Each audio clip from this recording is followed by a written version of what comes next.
हमने उम्मीद करें ना सारे भरा ठीक हो तुसरे पे यूट्यूब चैनल सियाल भोले बादशाह तो पता ईद थी खड़ी है हर बंदा ईद मनेदा पी जनाब तो मैं स्पेशल आज आया भीरा तैमूर को तो पता मेरे खैरपोर्ट दे ना अच्छा टिकटॉक सटा रहे ते तैमूर भाई एक अच्छा इवेंट करवेंदा पी खैरपोर्ट टामे वाली दे विच ना एक बड़ा कमाल इवेंट करवेंदा पी है ते मैं अज उन्हें डिस्कस करने वास्ते ही पर होया कि यार जेड़ा इवेंट करवे से ना ते इवेंट जेड़ा हो सी ते मेरे खैरपुर पूरे ते सड़ना है ये ना होवे कि जेड़ा छोटा टिकटॉकर आवे तो को आखे चल बाहर निकल ये काम ना होवे ना इंशाल्लाह हाँ सारा को सड़ना है मेरे इलाके दे जेड़े जेड़े टिकटॉकर हैं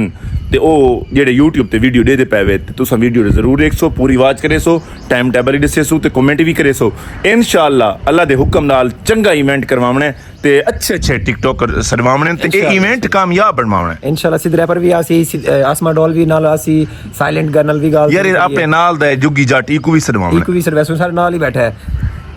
तुम्हारे नाल को तुम्हारे नाल क्या नहीं बेटा जनाब ये अपने नाल क्या नहीं बेटा ये भावलपुर दा ये तो सारे नाल दा जी आखो भाई भावलपुर मेरे को 50 किलोमीटर दूर है इंशाल्लाह इन्हां को लाजमी सरवावणे ते खैरपुर दे विच एक इवेंट यादगार बनावणे यादगार होसी चंगा होवे हर बंदे को पता लगे कि इवेंट थी ए ना होवे कि बार इवेंट नाकाम थी वे ते वो मजा ना